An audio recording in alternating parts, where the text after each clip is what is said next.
मैं तो आपके रथ के ज्योति पकड़ाई आया हूँ। मोला देखा डरा लगा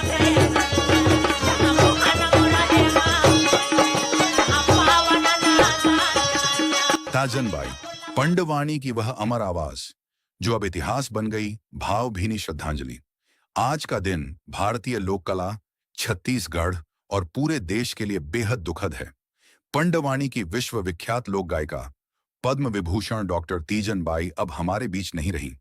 उनके निधन के साथ भारतीय लोक परंपरा का एक स्वर्णिम अध्याय मानो समाप्त हो गया। लेकिन सच यह भी है कि महान कलाकार कभी मरते नहीं, वे अपनी कला के माध्यम से हमेशा जीवित रहते हैं।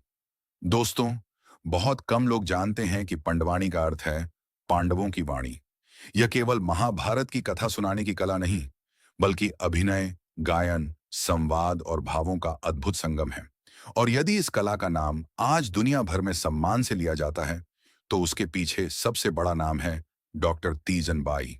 सन 1956 में छत्तीसगढ़ के दुर्ग जिले के गणियारी गांव में एक साधारण परिवार में जन्मी तीजन बाई का बचपन गरीबी और संघर्षों में बीता। उनके नाना उन्हें महाभारत की कहानियां सुनाते थे। वही कहानियां उनके मन में बस गईं और आगे चलकर उनकी पहचान बन गईं। समाज की परंपराएं उनके रास्ते में खड़ी थीं। उस समय पंडवानी की कपालिक शैली में केवल पुरुष प्रस्तुति देते थे, लेकिन तीजन बाई ने इस सोच को चुनौती दी। उन्होंने समाज की आलोचनाएं झेली, बहिष्कार सहा, आर्थिक कठिनाइयों का सामना किया, लेकिन अपनी कला का साथ कभी नहीं छोड़ा।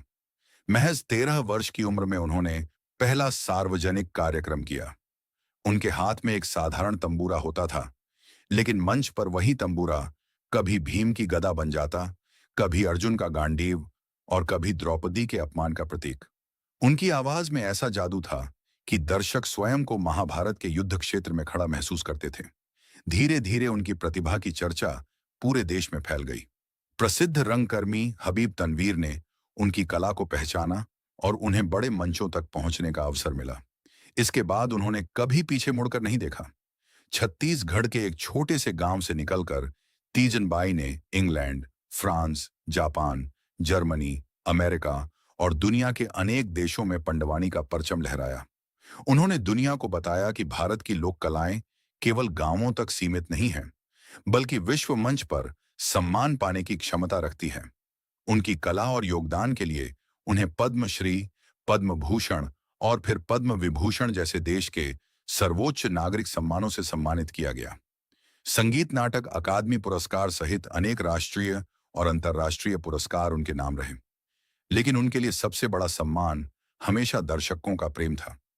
दोस्तों, तीजन बाई केवल एक कलाकार नहीं थी, वे संघर्ष, साहस और आत्मविश्वास की मिसाल थी।